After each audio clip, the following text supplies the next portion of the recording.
हर्षित जी महाराज काशी से। पार्वती पतये।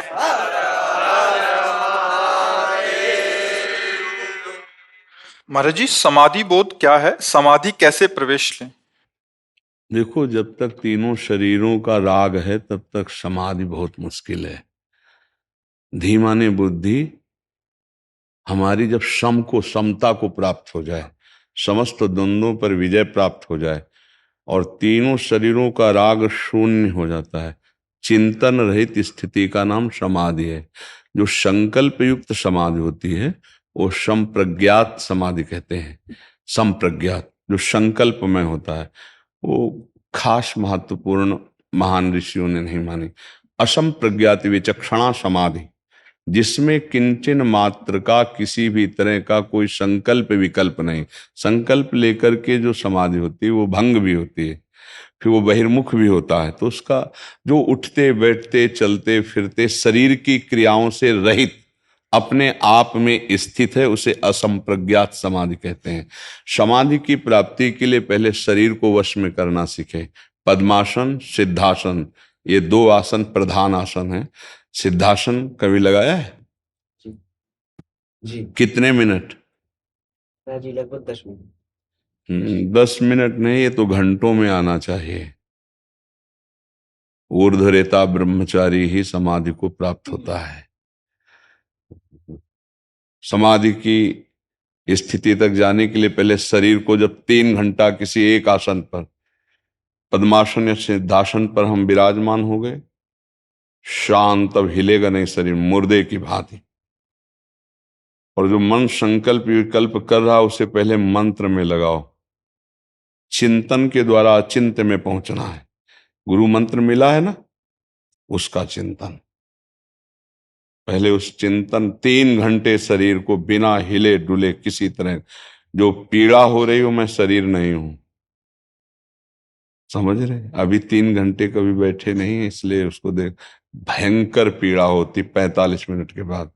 6-6 घंटे आसनों पर बैठने का अभ्यास, तब वो आगे 2 घड़ी 48 मिनट तो बिना किसी हिले डुले साधक को बैठना ही चाहिए। जब बैठेंगे तो आपकी नस नाड़ियां एकदम गर्म हो जाएंगी।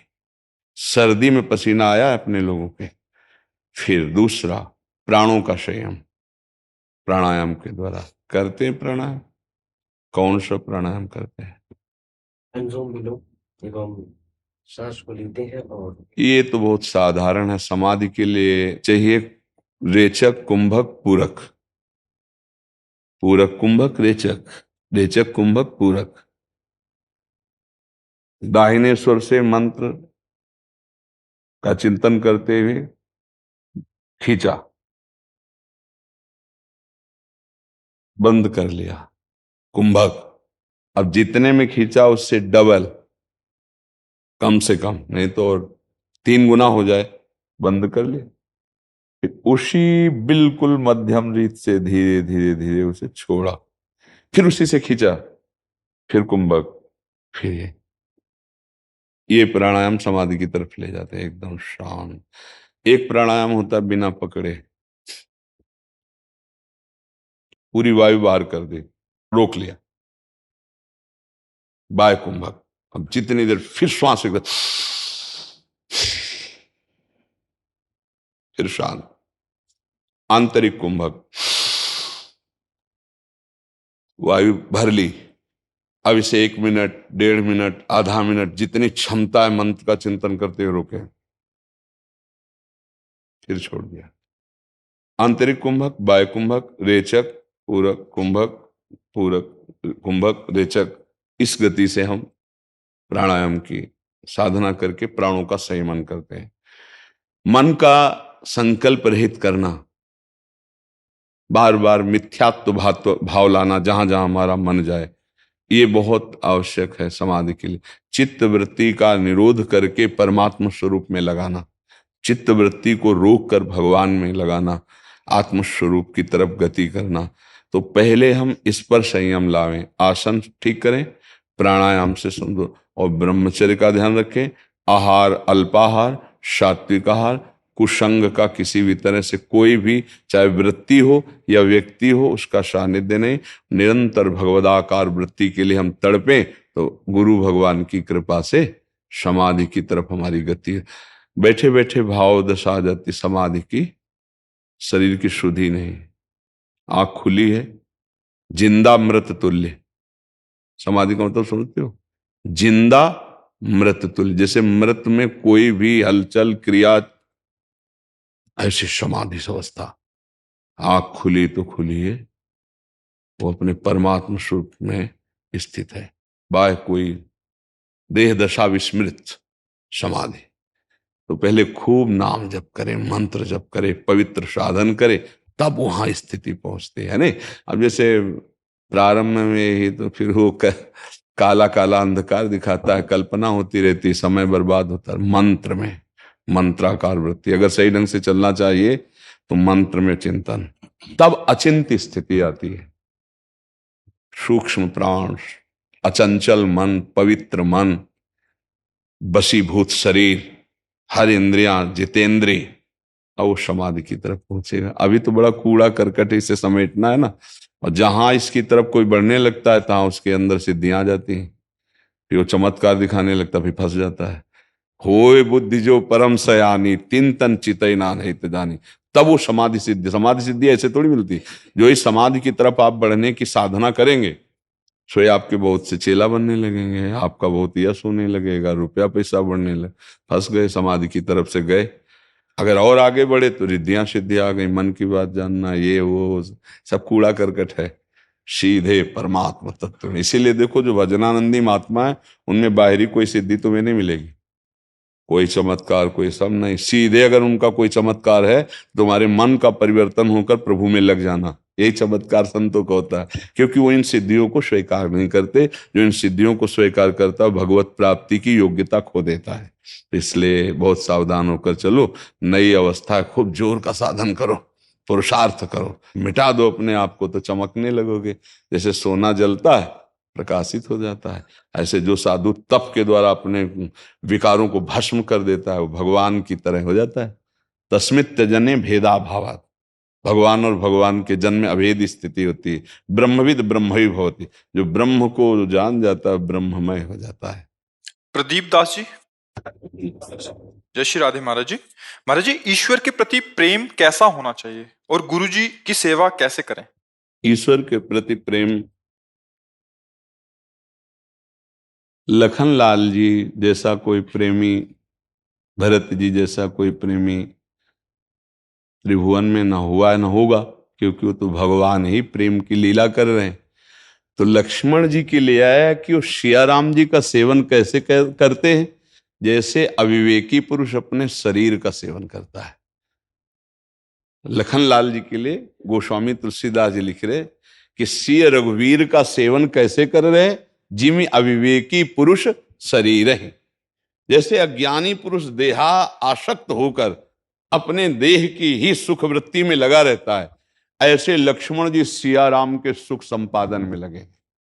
आराध्य देव के प्रति अनन्य ममता ही सबसे बड़ा साधन का फल है। आराध्य देव के चरणों की ममता के आगे न देह की ममता, न देह संबंधी भोगों की, और न देह संबंधी रिश्तों की। ऐसा ईश्वर से प्रेम होना चाहिए। अनन्य ममता भगवान के चरणों में अगर हो गई तो ये समस्त साधनाओं का फल है। और भी साधन में लगे हैं, लेकिन देह की ममता, देह तीन प्रकार के हैं, स्थूल सूक्ष्म कारण। इसकी ममता और देह संबंधी भोगों की ममता, देह संबंधी रिश्तों की ममता, अभी तो जिस दिन समिट जाएगी तो प्रश्न ही नहीं रह जाएगा कि ईश्वर से प्रेम कैसा करना चाहिए। जैसे हम श्वास के बिना जी नहीं सकते, ऐसे भगवान के बिना हमारा अस्तित्व ही नहीं। हमारा अस्तित्व समिट कर प्रभु के चरणों में पहुंच जाए, हमारा योग ज्ञान धर्म कर्म सब सार्थक हो गया।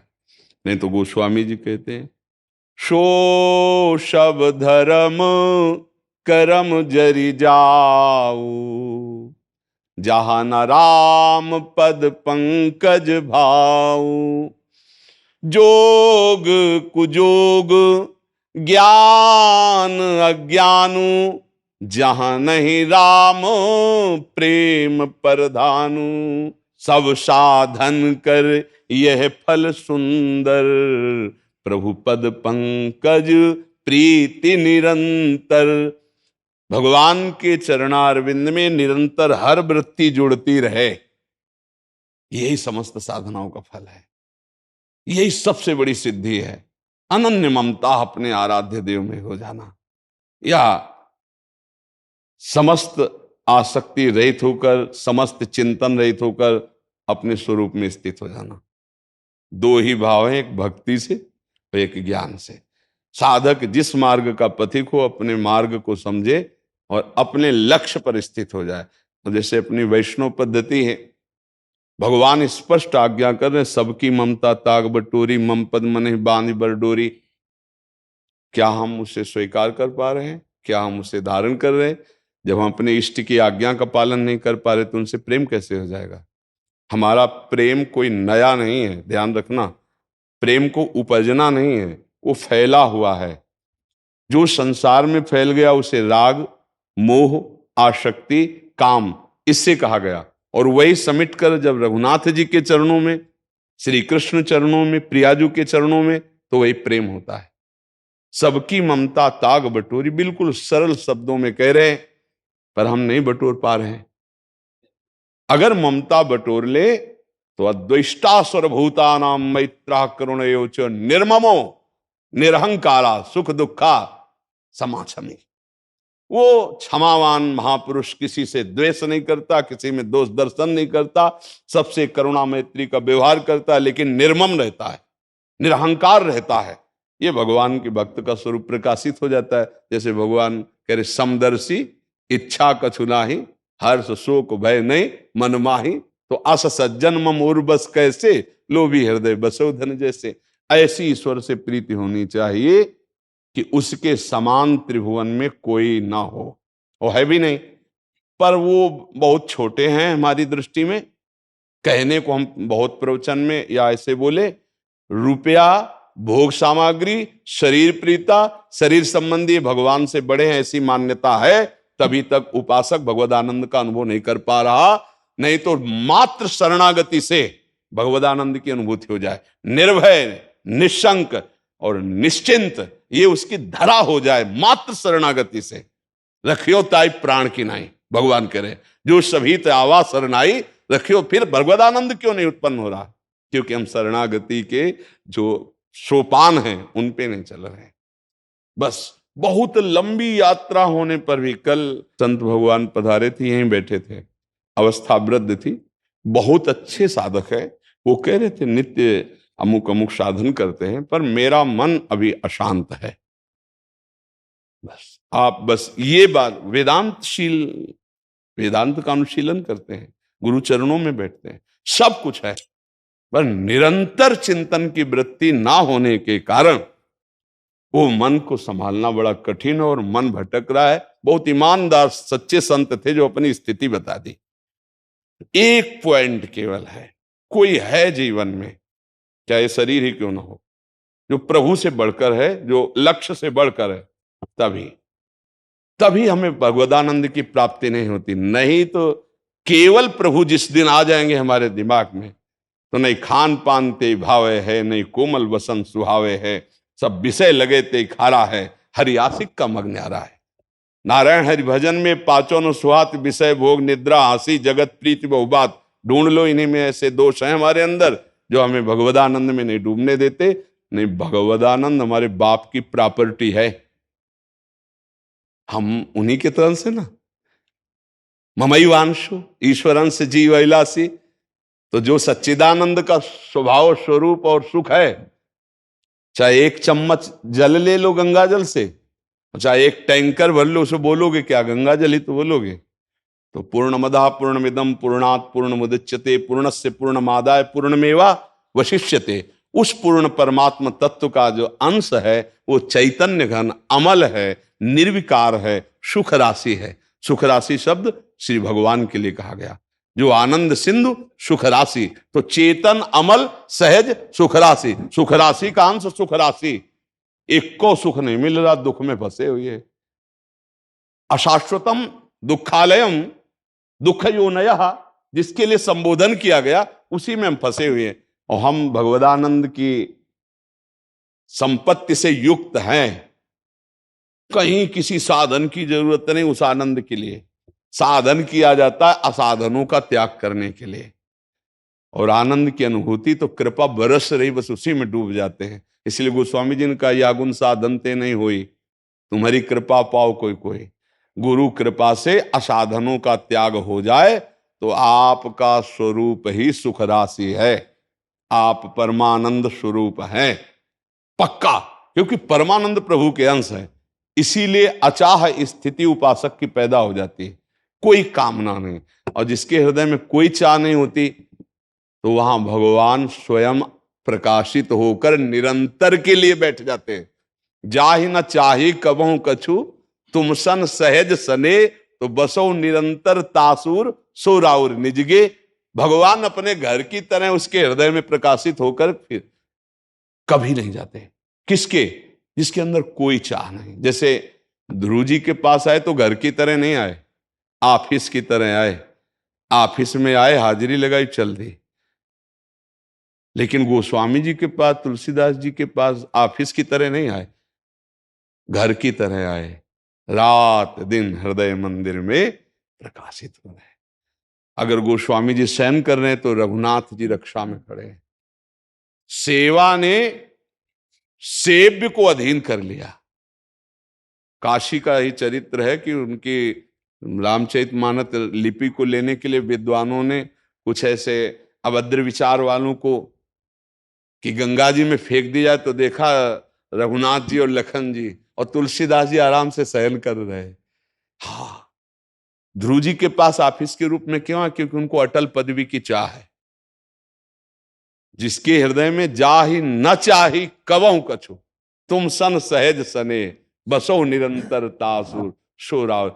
अचाह स्थिति आ जाए, यही हमारे जीवन का लक्ष्य है। और वो अचाह स्थिति आती है स्वरूप बोध से या भगवान के चरणों में अनन्य ममता से, दूसरी किसी विधान से नहीं आएगी।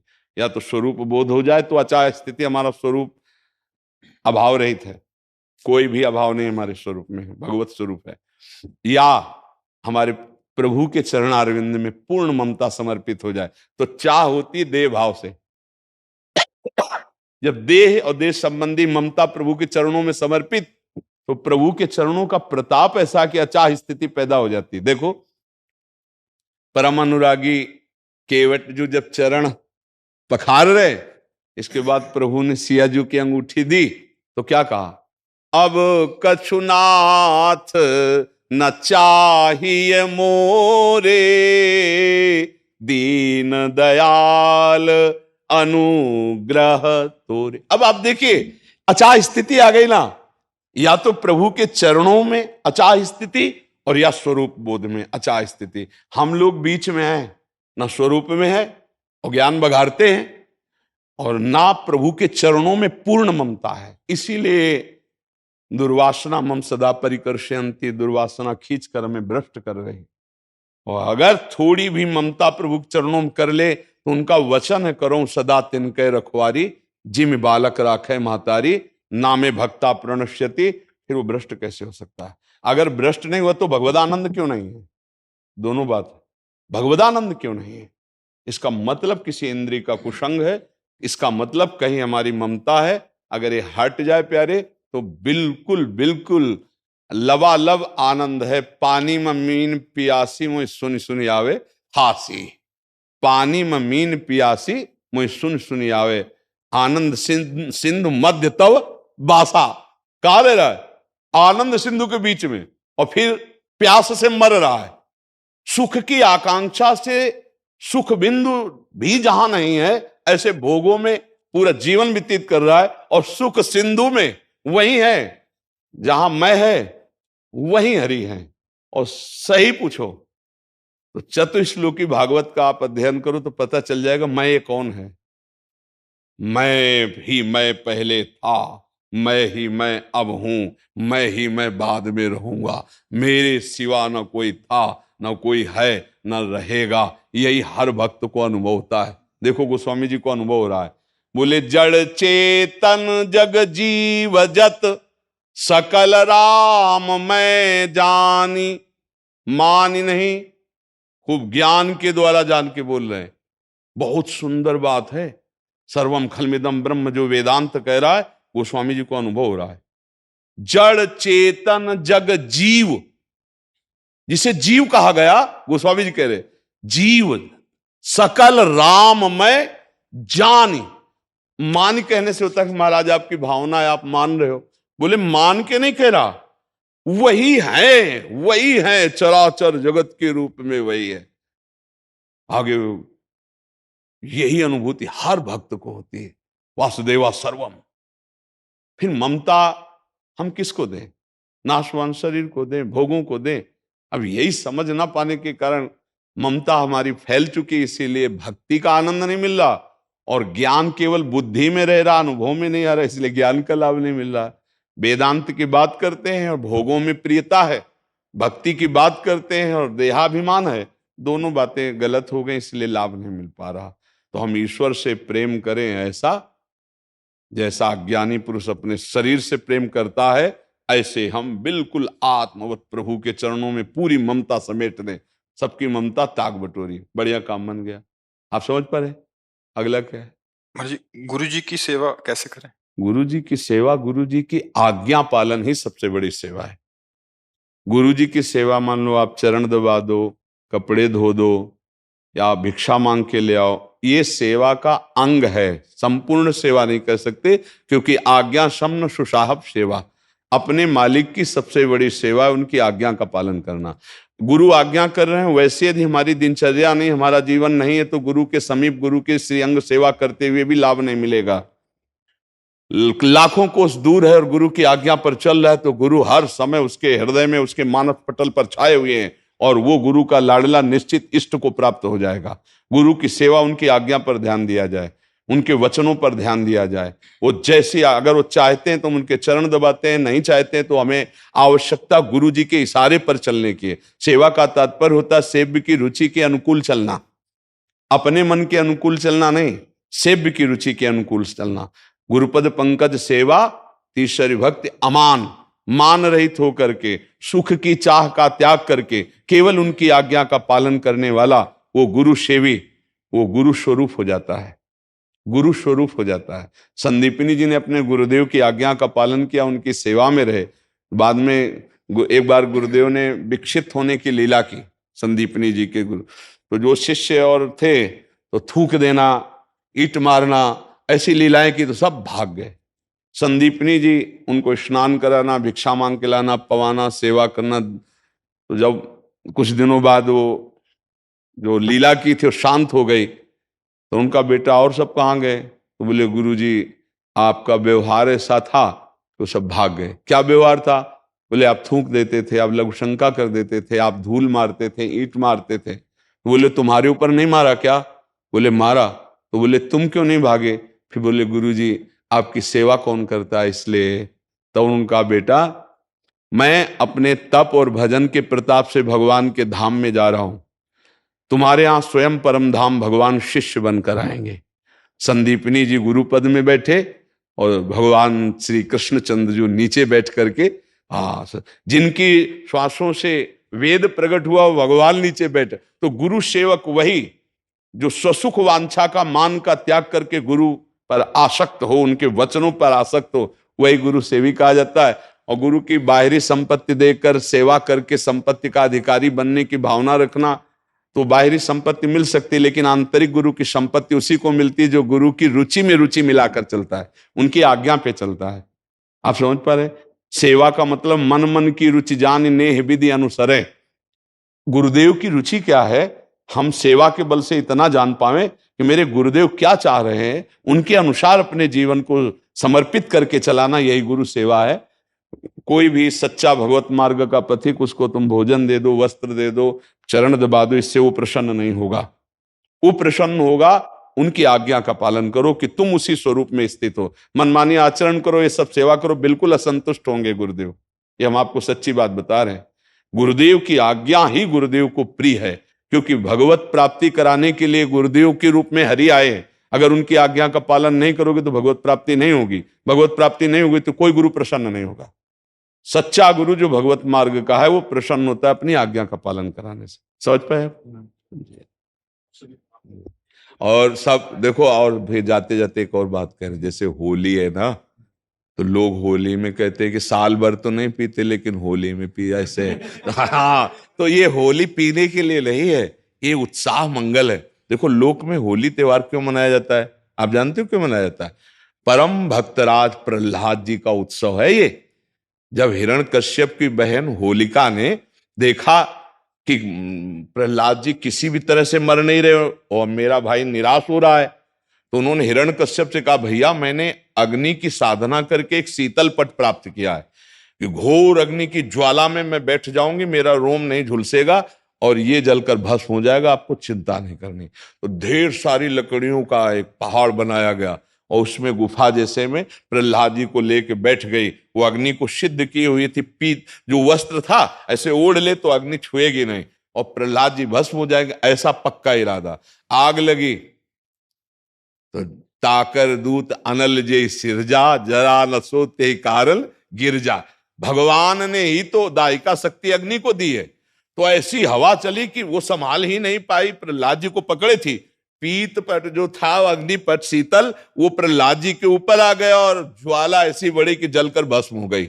होलिका जिसको प्रहलाद जी का बाल बांका ने, और सुबह जो कुछ प्रहलाद जी के पक्ष के भक्त थे कुछ दुष्ट भी थे, दोनों देखने के लिए कि देखें अब तो राख ही मिलेगी, तो वहां देखा सब राख था, प्रहलाद जी शांत भाव से नाम कीर्तन कर रहे थे।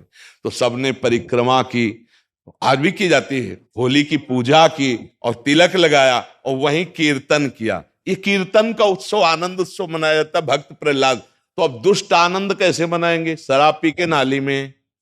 और भक्त कैसे बनाएंगे? गुजिया रबड़ी रसगुल्ला खा करके खूब नाम कीर्तन पद कीर्तन और एक दूसरे को रंग लगाना, गले लगाना। और दुष्ट कैसे लगाते हैं?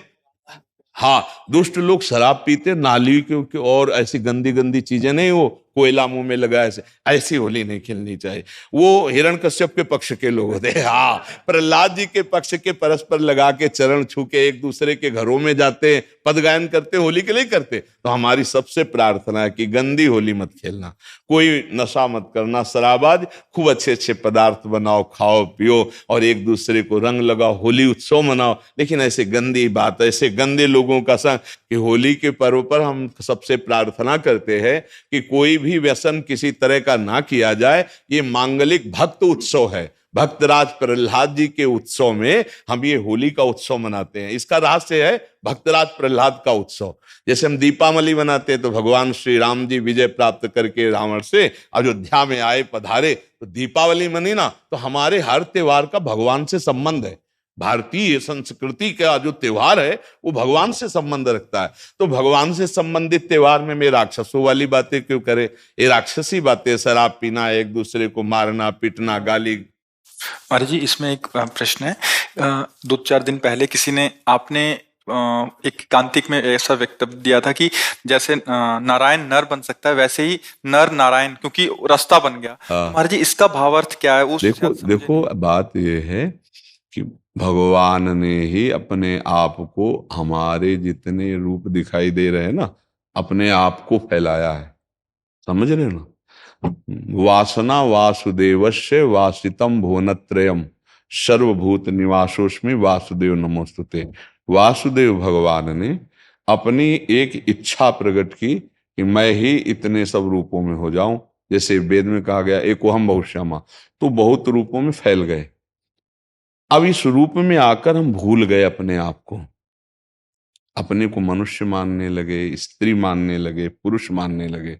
अगर हम लौटें तो देखो, गीध देह तज धरि हरि रूपा, किस रूप में भगवान को प्राप्त हुआ?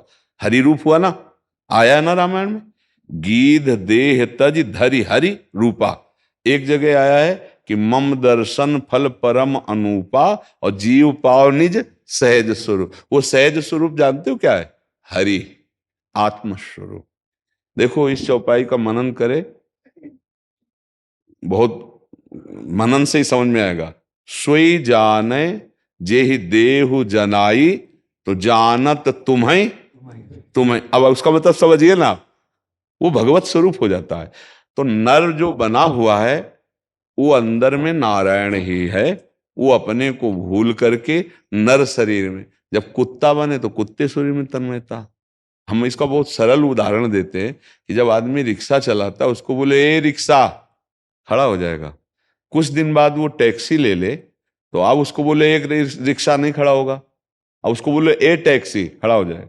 क्या वो रिक्शा है? क्या वो टैक्सी है? पर वो उसका चालक होकर इतना तन्मय है कि उसको बोला जाता है रिक्शा, ए रिक्शा, तो खड़ा हो जाएगा। जी बोलिए, वो रिक्शा है, उसका नाम रिक्शा है। अगर सही ढंग से देखो तो रिक्शा उसकी गाड़ी है, वो थोड़ी है। तो ए पुरुष, ये गाड़ी है, हम खड़े हो गए। स्त्री, ये गाड़ी है, खड़े हो गए। बिल्कुल अज्ञान की तरह, ना कोई स्त्री है ना कोई पुरुष है, अंदर वही नारायण है। तो जो है वही है। जब आप अपने स्वरूप की तरफ बढ़ेंगे तो वही है, जानत तुम्हें तुम्हें। तो अब ये अज्ञानी जन थोड़ी सब कि मनुष्य कैसे नारायण हो सकता है, नारायण कैसे हो नहीं सकता है, वो है। गोस्वामी तुलसीदास जी का वचन अगर मनन करो, बहुत सरल भाषा में, इसलिए हम रामायण का उदाहरण देते हैं। जब उनको भगवत साक्षात्कार हुआ तो उन्होंने क्या जाना? बोले जड़ चेतन जग जीव जत सकल राम मैं जानी। क्या दिखाई दिया उनको? सब में राम रमा हुआ है, दिखाई दिया ना। अगर वो अपने जान जाए स्वरूप को तो राम के स्वरूप को नहीं प्राप्त हो जाएगा क्या? अज्ञानी जीव अपने को देह मानकर सोचता है कहां भगवान और कहां मैं। बस यही भ्रम हो गया। जासु कृपा सब भ्रम मिट जाए, गिर जासु कृपालु रघुराई। वही बैठे हैं, यहीं बैठे हैं, सबके हृदय में बैठे हैं। बस स्वीकृति कहां किसी को है? हमारे हृदय में भगवान बैठे हैं, कोई ध्यान देता है अपना? जैसे आप समझो दो व्यक्ति हम कह सकते हैं तब जब आगे दर्पण रखा है और एक खड़ा है तो दो दिखाई दे रहे हैं ना। दर्पण हटा दो, बचा कौन? एक। अंतःकरण धर्म में अभिमान होने के कारण जीव है, सिद्ध बात है। अंतःकरण का लय करो फिर देखो कौन है, वही है।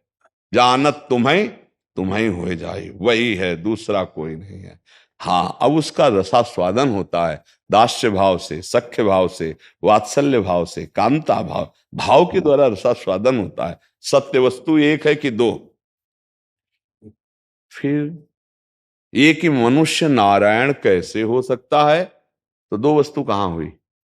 अब तुम द्वैत में फंसे हो, अज्ञान में फंसे हो, संसार में फंसे हो, तो तुम्हारा बोलना सत्य है कि तुम जैसे देहाभिमानी नारायण के स्वरूप को क्या जानोगे? पर अगर देहाभिमान का छोड़ त्याग करो तो तुम स्वयं वही हो। अभी सबको पता नहीं, वेद क्या कहता है? तत् त्वम असि, ये महावाक्य है। तत् त्वम असि, तुम जिसे खोज रहे हो, त्वम असि, जिसे खोज रहे हो तत्, और जो त्वम वो असि, तुम वही हो। बस समझना बड़ा कठिन। मर्जी अब शंकराचार्य भगवान का भी कहते हैं कि समुद्र और तरंग। हाँ, उसका एक बात ये समझना है कि बूंद जब तक अलग रहेगी तो बूंद है, और जब समुद्र में गिर गई तो क्या हुआ? समुद्र हो गया ना। जब तक आप अलग अपने शरीर को अलग मान रहे हैं शरीर भाव से, तब तक आप तो जीव ही हैं। और जहां शरीर भाव छूटा तो आप शिव ही हैं, पक्का, इसमें कोई अंतर नहीं। जब तक वायु विकार है तभी तक तो तरंग है। वायु विकार हट गया तो क्या हुआ? समुद्र हुआ ना, शांत समुद्र है ना। तो विकार होने के कारण ही तो जीव है, तो ये जीव तरंग है ईश्वर की। ईश्वर समुद्र है और जीव तरंग है। समुद्र में लाखों तरंगे उत्पन्न होती हैं, लेकिन तरंग एक भी समुद्र थोड़ी उत्पन्न कर सकता है। अलग से तरंग की कोई सामर्थ्य नहीं है। समुद्र ही विकारित होने के कारण, वायु विकार घुसा तो तरंगायमान होने लगा, वायु विकार हटे तो समुद्र ही है। तो माया का विकार है तो जीव है, माया का विकार हटे तो केवल एक बचा। अरे हम आपकी बात थोड़ी, हम जो बात कहते हैं वो शास्त्र की कहते हैं। भगवान क्या कह रहे हैं? मत्ता परतरम नान्यत किंचिदस्ति धनंजय, मेरे सिवा किंचन मात्र नहीं। तो हम तुम्हारी बात कैसे माने? तुम भी जो बात कर रहे हो वही हो, लेकिन तुम जान नहीं पा रहे। भगवान कह रहे हैं मेरे सिवा कोई नहीं है, तो हम कैसे माने? आप मनुष्य से भगवत स्वरूप में स्थित हो, फिर देखो क्या बात आती है। वही आप गलत जगह हो, आप इस शरीर में हो, इसलिए आप नहीं वो बात समझ पा रहे। वेद कहता है ईशावास्यमिदं सर्वम यत् किंचे जगत्याम जगत, जो भी किंचन मात्र है वो ईश्वर है। ईश्वर के सिवा किंचन मात्र कुछ नहीं है। सर्वम खलमिदं ब्रह्म ने नानास्ति किंचन। अब जब समझ ही नहीं है तो आप देह भाव से विचरण करें कि मैं तो पुरुष हूं, मैं स्त्री हूं, जो भी, तो आप परमात्मा थोड़ी हो गए। आप छोड़ो सब बातें, फिर जो बचाओ क्या? सब छोड़ो, कोई उपाधि मत लगाओ। तो जो बचाओ मैं है ना, वही मैं भगवान है। गीता में पढ़ो, चाहे भागवत में पढ़ो, चाहे शास्त्रों में पढ़ो, शुद्ध मैं उपाधि रहित ब्रह्म है। भगवान श्री कृष्ण के वचन चतुर्श्लोकी भागवत में, जब सृष्टि नहीं थी तो मैं था, जब सृष्टि नहीं रहेगी तो मैं ही रहूंगा, बीच में जो कुछ है वो मैं ही मैं हूं। मैं अब इस मैं के साथ जो कुछ लगा दिया जाता है वो माया है। जैसे मैं अमुक हूं, मैं अमुक हूं, मैं, अब फंस गए। सब हटाओ और शुद्ध मैं को देखो तो क्या है? श्री कृष्ण। तो बचे क्या? श्री कृष्ण ही बचे ना। इसीलिए पूर्णमदा पूर्णमिदम पूर्णात पूर्णमुदच्यते पूर्णस्य पूर्णमादाय पूर्णमेवावशिष्यते। तो क्या है, अब संसार का प्राणी तो फंसा हुआ है भोगों में, वो अपने स्वरूप को तो जानता नहीं। तो जब ये बात सुना कि यदि नारायण नर बन सकते हैं तो नर भी नारायण बन सकता है। अगर सीढ़ी बन गई उतरने की तो चढ़ने की भी तो बन गई। और वो नारायण नर क्यों बने? हम नर को नारायण बनाने के लिए। आप विचार कीजिए, तो रास्ता तो उन्होंने बना दिया ना, तो हम बने ना। अच्छा आप ये बताओ, जब कोई भगवान को प्राप्त महात्मा मिलता है तो आपके अंदर क्या भाव आता है? कि ऐसा लगता है साक्षात भगवान है। लगता है कि नहीं लगता? और लगता क्या है, कुछ तो ऐसे श्रद्धावान होते हैं कि भगवान ही देखते हैं कि गुरु साक्षात परब्रह्म तस्मै श्री गुरुवे नमः। तो क्या भगवान, जब जैसे कोई पाषाण है, कोई धातु है, हम उसमें भावना करते तो हमारी भगवत प्राप्ति हो जाती है ना। तो हम क्या चलते फिरते इनमें भगवान की भावना करते तो भगवत प्राप्ति नहीं हो जाएगी? अगर भगवान नहीं थे तो भावना कैसे सिद्ध हुई? पत्थर का टुकड़ा दे दिया, उसमें भावना की तो भगवान खड़े हो गए। तो थे ना, खंबे में थे ना भगवान, तभी तो निकले नरसिंह भगवान। तो भगवान कहो सो कहा, जा प्रभु नहीं, हर जगह भगवान है ना। तो भगवान ही भगवान है और कुछ है ही नहीं। अब ये कहां कोई ये जान गया वासुदेवा सर्वमित सम आत्मा दुर्लभा, तो बहुत बड़ी ऊंची स्थिति हो गई। तो अभी कैसे ककाहरा पढ़ने वाले को पीएचडी की बात हजम होगी क्या? आप बोलो। वो तो पीएचडी वाला ही समझ पाएगा ना। अब ये सब ककाहरा भी नहीं पढ़े कि नर नारायण कैसे हो सकता है? अरे वो हो नहीं सकता, वो है। जैसे एक बहुत अच्छा आदमी जब अभिनय करता है, बिलियन कहते हैं, हाँ ये बात तो कही, अब खलनायक, हाँ भाई आप लोग उसमें खलनायक जैसे ले दुष्ट का, पर वो कितना अच्छा आदमी होता है जब आप जानते हैं उसको। और आपसे कोई कहे बहुत दुष्ट आदमी, तो आप कहोगे नहीं यार गुरु दुष्ट तो नहीं है, पर अभिनय बहुत जोर का करता है। तो ऐसे ही समझो, मेरा भगवान जो रूप धारण करता वैसे ही वो स्वांग रचता है। आपके रूप में अज्ञानी का रूप धारण कर लिया तो अज्ञानी का स्वांग कर रहा है, लेकिन ज्ञानी जानता है कि बहुत अच्छा है, वो परमात्मा तत्व है, दूसरा नहीं है। स्वांग कर रहा है कहीं पापी का, कहीं पुण्यात्मा का, कहीं महात्मा का, कहीं दुरात्मा का। देखो वही आदमी जब हम फिल्म में देखते हैं बहुत सही रोल, और उसी आदमी को देखते हैं जब निगेटिव रोल में खलनायक के रूप में, तो हमारे अंदर उसके प्रति प्रियता होती है, अश्रद्धा नहीं होती। जब वो कभी पर्सनल रूप में आएगा तो आप कहो, वो आदर करेंगे कि यार अभिनय बहुत जोर का करते हो आप। ऐसे अभिनय करने वाले जो कभी बूंद शराब नहीं पीते और पूरा शराब पीने का अभिनय करके लड़खड़ाते हुए, और जब वो रोल आपको पता चलेगा कि ये रोल वो आदमी कर रहा है जो पीता भी नहीं है, तो आपका कैसा? तो आप ये समझो निर्विकार परमात्मा रोल कर रहा है विकार का, सतोगुणी रजोगुणी तमोगुणी जड़ चैतन्य का। अब इतना ज्ञान अगर हो जाए तो तुम ना किसी से दुखी होगे ना सुखी होगे। कि फिल्म में जब कोई मारा जाता है तो तुम्हें पता होता है कि मारा गया, दिखाई दे रहा है, आप दुखी सुखी भी होते, पर क्या कोई मारा जाता है क्या? नहीं मार। अच्छा, उस समय दो पक्ष हो जाते देखने वाले के, अच्छे आचरण करने वाला अपने पक्ष का हो जाता, बुरे आचरण करने वाला विरोधी पक्ष का हो। और जब विरोधी पक्ष अच्छे को तो आप दुखी होते हैं, और जब अच्छा विरोधी पक्ष को पीटता है तो आप सुखी होते हैं, वाह वाह वाह वाह। और ना वहां कोई अच्छा है ना कोई बुरा है ना विरोधी, बाद में चाय दोनों एक साथ पीते हैं। समझ में आ रहा है? बस ऐसे ही समझ लो, वहां तो दो हैं, अच्छा और विरोधी। इस जगह नाटक मंच पे अपने आप से अपने आप को खेल रहा है। भगवान का गोपाल शास्त्र नाम में एक नाम है, जगन नाटक वैभवा। वो नाटक मंच बन गया, वो नाटक बन गया, वही विविध रूप धर के अपने आप से अपने आप में खेल रहा, वही दृष्टा बन गया और वही दृश्य बन गया और वही देखने की क्रिया बन गया। अब अगर समझ पाओ तो समझ लो, पर ये जब तक साधना नहीं करोगे तो हमारी बात तुम्हारी समझ में नहीं आएगी। वही दृश्य बन गया, वही दृष्टा बन गया और वही दर्शन हो गया, जो दृश्य को देखने की क्रिया है। और जब इन तीन त्रिपुटी का लय कर दे तो वही परमात्मा बचेगा। दृष्टा, दृश्य और दर्शन, त्रिपुटी का लय कर दे तो परमात्मा तत्व का दर्शन हो जाए। लेकिन त्रिपुटी में ही फंसा है। आप देखो, त्रिपुटी में फंसा है। हम देख रहे हैं और ये अलग दिखाई दे रहा है अपने आप से, और कोई मर नहीं रहा। जैसे फिल्म में कोई नहीं मरता ना, ऐसे यहां भी कोई नहीं मरता। बोले फिल्म में तो यार झूठा ड्रामा करते हैं, बिल्कुल झूठा, यहां भी ड्रामा होता है। पंचभूत पंचभूतों में मिल गए, ईश्वर कान से दूसरे से चला गया, मरा कौन? हमें बताओ, कौन मरा? एक भी कुछ मरा हो तो बताओ।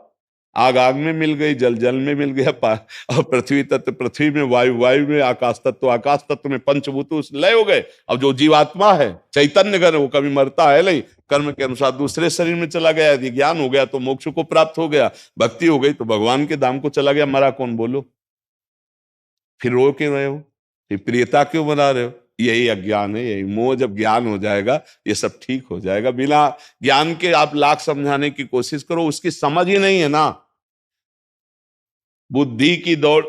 एक समुद्र का मेढक संयोग वसात कुएं में गिर गया, तो कुएं में मेढक था, उसने कहा जय राधे, कहां से आए हो? बोले समुद्र से आए। बोले यार तुम्हारा समुद्र कितना बड़ा होगा? इधर से उछला कुआं वाला, ऐसे हुआ। बोले इतना बड़ा समुद्र होगा? बोले नहीं, बहुत बड़ा। फिर इधर आया, बोले इतना बड़ा होगा? बोले जीवन भर कुएं में इधर से उधर होते रहो, फिर भी समुद्र की थाले। समुद्र का है। तो ज्ञान समुद्र का अनुभव करने वाला महात्मा, और भवकूप में पड़ा हुआ मेढक की तरह वो उछल कूद के परमात्मा ऐसा कुछ नहीं। कुछ जीवन भर उछलते रहो। केवल ग्रंथ पढ़े हो तो, ग्रंथ पढ़ने से थोड़ी, अगर पढ़ने से ज्ञान हो जाए तो जितने ग्रंथालय वाले हैं ना, ये सब ब्रह्म प्राप्त हो जाए। नहीं हो जाए? एक ट्रक ग्रंथ होंगे तो ब्रह्म प्राप्त हो। भैया, बिना साधु की लंगोटी धोए ब्रह्म बोध नहीं होता। बिना साधु का चरणामृत पान के, उनकी आज्ञा में रहे, कोई भगवान के तत्व को नहीं समझता। पढ़ लिख करके कोई गया। यही एक बहुत बड़े विद्वान थे, दिग्विजयी, तो काशी पहुंचे। उन्होंने ललकारा कि काशी के विद्वान आए और हमसे तर्क करें और शास्त्रार्थ। काशी के विद्वानों को पता चला इसको सरस्वती सिद्ध है। उनका भाई काशी हार गई, मतलब विश्व हार गया, काशी ज्ञानियों की नगरी है। तो सबने सोचा जब सरस्वती सिद्ध है तो हारना पक्का है। तो उनका भाई, अगर कबीरदास जी हमारे यहाँ काशी में रहते हैं, वो हार गए तो हम हार गए, आप उनसे शास्त्रार्थ कर लो। तो एक से कर लो, सब हार गए, सब दस्तखत कर देंगे। उनको पता था सिद्ध पुरुष है, तो उनके पास गए, बोले शास्त्रार्थ करो। बोले हमें तो कुछ आता नहीं, पढ़े लिखे नहीं। तो उनका नहीं, शास्त्रार्थ करो या हार लिखो। तो बोले हम तो हार लिख देंगे। बोले फिर पूरी काशी हार जाएगी। बोले तो नहीं लिखेंगे। बोलो, पढ़ के समझे हो या समझ के पढ़े हो? बार बार उनका दिमाग है। बोले फिर आप प्रश्न करो। बोले पढ़ के समझे हो या समझ के पढ़े हो? अब बार बार वेद पलटावे, बार बार। भगवत प्राप्त महात्मा का सरस्वती जी आदर करती है, खत्म बुद्धि से। काफी देर बैठे, कुछ बोले नहीं पाए। तो उनका बच्चा, न पढ़ के समझे हो न समझ के पढ़े हो। अगर समझ के पढ़े होते तो भगवत प्राप्ति के मार्ग में चल दिए होते। अगर पढ़ के समझ गए होते तो तत्व वही है, अभी कहीं कुछ नहीं है, कोरे हो। उसी दिन शरणागत हुए, सब पोथियां वापस कर दी और बहुत महान भक्त हुए उनके शिष्य बनकर। तो ये पढ़ाई लिखाई से ज्ञान नहीं आता, इसके लिए साधन चाहिए। आप कितना नाम जप करते हैं, आप कितना ब्रह्मचर्य का पालन करते हैं, आप कितने पवित्र आचरण वाले, तब शास्त्र के शब्दों का अर्थ प्रकाशित होता है। आजकल लोग पढ़ लिख करके सोचते हैं कि हम बहुत विद्वान हो गए, ज्ञानी। अरे साधन किया, बिना साधना क्यों जाता है? बड़ा विचित्र संसार है।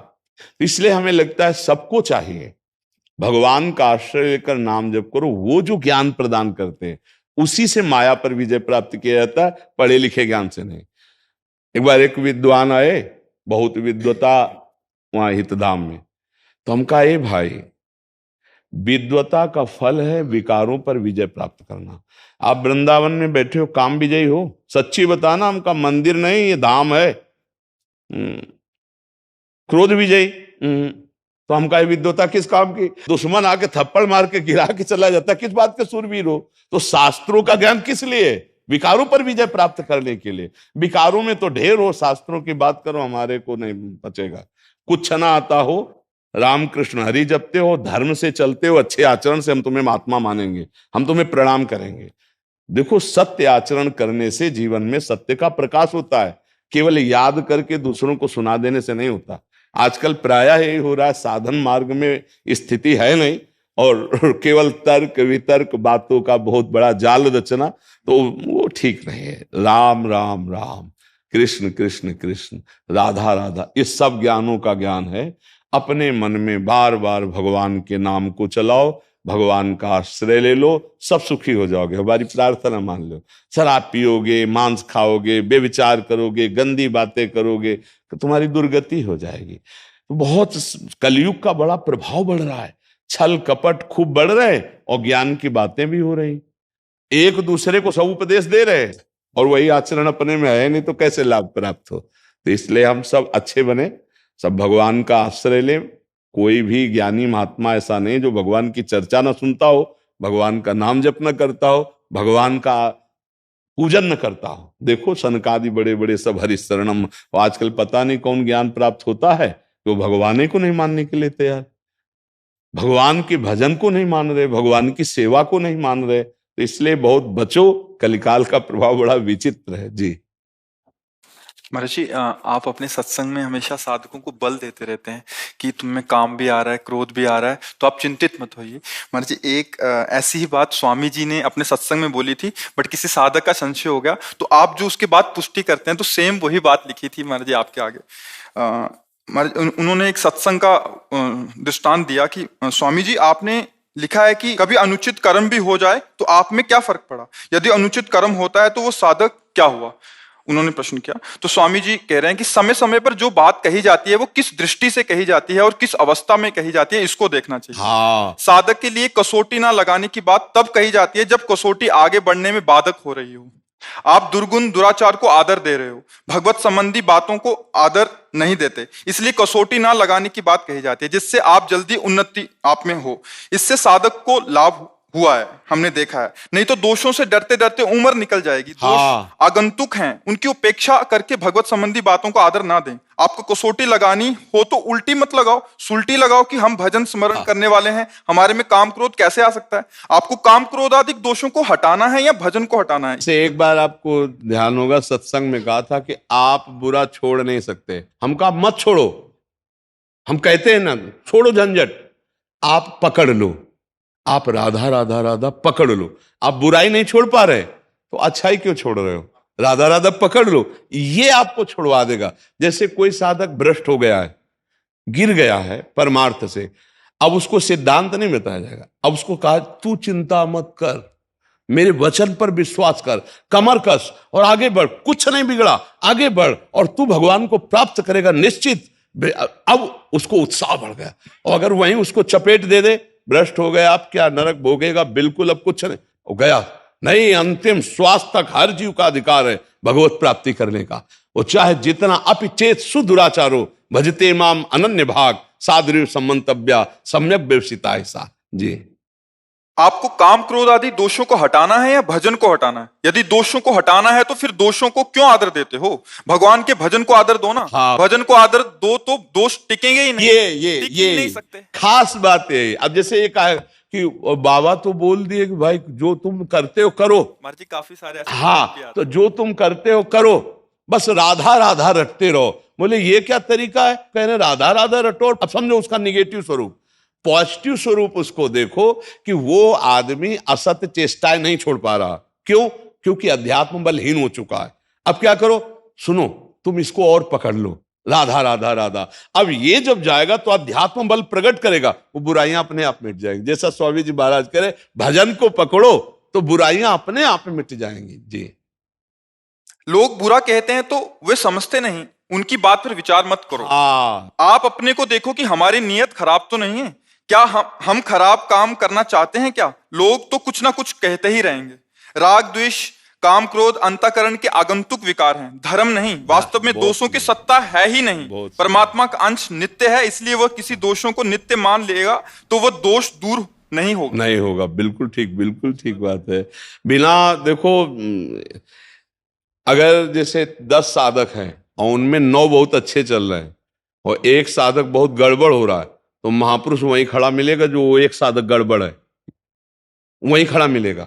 ए भाई, हाथ मिला, निकल आगे, आगे बढ़। एक बार ऐसा हुआ, एक बड़े महापुरुष के पास रहते थे, तो उनसे गलती हो गई, भयानक गलती हो गई कि उनको मतलब प्राण दंड देने के लिए कुछ लोग तैयार हो गए। ऐसी गलती हो जाती है। अब चूक हो गई, अब शास्त्र के विरुद्ध बात, आज्ञा का उल्लंघन हो गया, तो ऐसी क्रिया बन गई कि जहां क्रिया बनी तो वो समुदाय उनको मारने की बहुत श्रद्धा, जो महात्मा थे उन पर बड़ी श्रद्धा थी, तो उनके पास बात आई और ऐसा सब। तब स्वामी का हम हाथ जोड़ते हैं, एक बार इसे चांस दे दो, माना गलती हो गई, आप हमें दंड दे दो। तो इतने बड़े महापुरुष जब ऐसे बोले तो उनका आपको देख करके इसको क्षमा करते हैं, उनका बस हम ये एहसान मानेंगे। महापुरुष देखो, हम एहसान मानेंगे कि आपने इसे क्षमा कर दिया। और अपने आसन के पास आसन लगाया कई महीने तक कि इसको कोई क्षति ना हो। तो रो पड़ा कि स्वामी जी, हमने तो आपकी आज्ञा को उल्लंघन करके ऐसा क्यों, आपने ऐसा। तो कोई बात नहीं। तो आज वो बहुत अच्छे महात्मा है। त्रुटि हो गई, महापुरुष का प्यार मिला तो उठ गए। अब एक तो गिरा पड़ा, ऊपर से ईंट और मार दो, तो फिर अब या इस बात को ना जानने के कारण कई साधकों ने कहा कि स्वामी जी आपकी बहुत बदनामी होगी ऐसे गंदे साधक को। तो उन्होंने कहा अपनी बदनामी देखनी है कि इसका जीवन देखना है, जिनको बदनामी करनी करने दो। कि भाई इतने बड़े महापुरुष और ऐसे, एक संत की बात कह रहे हैं, इतने बड़े महापुरुष और ऐसे साधक को रख लिया। तो ये बात देख ली है कि दौड़ने वाला कभी कभी गिर जाता है लड़खड़ा के। तो जो उस मार्ग से निकला हुआ है वही उसको संभाल सकता है। संसारी का तो मतलब देखो, 50 वर्ष ठीक से चला और 5 मिनट चूक हो गई तो 50 वर्ष से ठीक से चलने की शाबाशी नहीं मिलेगी। 5 मिनट की चूक का पूरा संसार उसे दंड देने के लिए तैयार हो जाएगा। लेकिन कोई महापुरुष जो उस मार्ग से गया, वो जानता है कठिनता को, वो फिसलन को इसलिए वो गले लगाएगा, शाबाश तू 50 वर्ष से दौड़ रहा है, कहीं फिसला नहीं, आज तेरे से गलती हो गई, तू उठ, मैं तेरे साथ हूं, तुझे उठ। और वो भगवत प्राप्ति के योग्य बना देते। मर्जी आप हमेशा बल देते रहते हैं साधकों को अपने हर, उसको क्या याद देखा है ना, यहां देखा है, छाती में देखा है। इसीलिए ये जैसे व्यवस्था देखिए ना कि आज हमारे पास कोई और सेवा नहीं, गौ सेवा, ये सेवा, वो सेवा, कुछ नहीं। क्योंकि हमने देखा कि संतों को जो भजन करने वाले हैं उनकी वास की व्यवस्था और इसकी व्यवस्था बहुत मुश्किल है। जैसे बड़े बड़े आश्रमों में है तो वहां एक अपनी पद्धतियां हैं। अच्छा, जो साधक केवल भगवत प्राप्ति भजन करना चाहता है तो उसको वही चाहिए सेवाएं कि जो भगवत प्राप्ति करा सके, तब तो उसकी रुचि होगी, अन्य व्यवहारिक सेवा में होगी नहीं। इसीलिए मन में ठना था कि अगर कभी ऐसी व्यवस्था हुई प्रभु की तरफ से तो केवल साधक और केवल भगवत प्राप्ति का। तो अब जैसे कोई साधक से चूक होती है तो बाहर से तो गर्मी दिखाते हैं, होश में ऐसी और पीछे से आंतरिक सपोर्ट और पता लगाते रहते हैं, और उसको जहां वो गड़बड़ दिखाई देता वहां इतना प्यार उसको। तो अब वो प्यार और डर उसको ऊपर उठा देगा। डर ये कि इनका प्यार छूट जाएगा, इनकी सेवा छूट जाएगी। अरे इतना प्यार करते, मैंने गलती की फिर भी प्यार। जैसे यहाँ कोई भाई आते, मैं बहुत पापी हूं, मैं ऐसा हूं, मैं नहीं भाई तुम ऐसा मत बोलो, हमारे प्रभु बहुत करुणामय है, तुम्हारा परम मंगल हो जाए। वो आदमी पापी हो, नीच आदमी, ऐसे कर्म के नरक भोगोगे। वो तो वैसे ही, ऐसा नहीं। परमार्थ के वचनों को बहुत संभाल करके उठाना चाहिए। उठाने के लिए पर तो उठा तो वही सकता है जो उठा हुआ है, दूसरा नहीं उठा सकता। दूसरा संसार का ये रिकॉर्ड है, अपनी 100 गलतियां भयानक क्षमा कर दी, सब देख लो, लेकिन सामने वाले की एक गलती क्षमा करना बर्दाश्त नहीं होगा। ऐसा होता है ना, अपनी हजारों गलतियां हम क्षमा कर देते, लेकिन किसी से एक गलती हो जाए तो हम उसे क्षमा करने के लिए तैयार नहीं होते। और साधु का दूसरा स्वरूप होता है, अपनी एक गलती भी बर्दाश्त नहीं करेगा और दूसरे की हजारों गलतियों को क्षमा कर देगा। ये उल्टा है, साधु का अलग स्वरूप होता है। तो इसीलिए महापुरुषों में करुणा पाई गई। आप देखा तो आप में आप ऐसे ही संभालते। हाँ, करुणा का स्वरूप यही है कि जैसे भी बने जीव का कल्याण होना है। देखो, डूबने वाले के लिए कोई सिद्धांत नहीं है, बचाने वाले के लिए सिद्धांत है कि तुम्हें डूबने वाले को कैसे बचाना है। चतुराई ये है कि तुम भी अपने को बचाना। वो तो डूब ही रहा है, अगर तुम होश में नहीं रहे तो पहले तुम्हें डुबोएगा। ये भी बात समझ ला है। डूबने वाले को बचाने वाले के लिए बड़ा सिद्धांत है, अपने को उसकी फंसने में, वृत्ति में ना आने देना। जैसे वो डूब रहा है, वो आप बड़े प्यार से चले गए, तैरना आता है, तो पहला काम वो करेगा, आपको दबाएगा और सांस लेने की कोशिश करेगा, वो आपको पहले डुबोएगा। तो होश में डूबने वाले को सहारा देना है, उसको निकालना है, लेकिन अपने को बचाते हुए। ऐसे महापुरुष जन उस साधक को सहारा देकर भगवत प्राप्ति के मार्ग में अग्रसर बढ़ाते। ऐसे विषय में नहीं कूद जाते, ऐसे भावना में नहीं बह जाते कि वो खुद माया प्रपंच में फंस जाए। बहुत देखो, जरा सी भावना में फंस गए भरत जी महाराज, हिरण के बचाने के चक्कर में अपना एक जन्म खो दिया, अगला जन्म हिरण का बचाला। तो हिरण को बचाना तो ठीक था, लेकिन हिरण से ममता कर बैठला, ये ठीक नहीं था। तो यही ममता से बचाला है, समता में स्थित होकर के सबको भगवत प्राप्ति का अधिकार है, आखिरी श्वास तक भगवत प्राप्ति का अधिकार। जैसे जीवन भर पाप किए, आखिरी में तुम्हारी बात समझ में आ गई कि यार मैं तो बहुत नीच हूं, भगवान की सिवा मेरा कोई कल्याण नहीं कर सकता, अब जितनी श्वासें बची है राधा राधा राधा राधा, भगवत प्राप्ति पक्का हो जाएगी। अब ऐसा कोई सोच ले कि अभी तो जवान हूं, बहुत पाप कर लेता हूं, बाद में सुना है कि आखिरी में ऐसा, वो कभी कर ही नहीं पाएगा। ये भी बात समझो, वो कभी नहीं कर पाएगा कि आखिरी में राम राम बोल देंगे, कृष्ण कृष्ण बोल देंगे, ऐसा हो ही नहीं सकता। हाँ, भूल से गलतियां होती रही, अब सत्संग सुना, अब सुधार करेंगे, अब लो नसानी अब ना नसैया, ऐसा।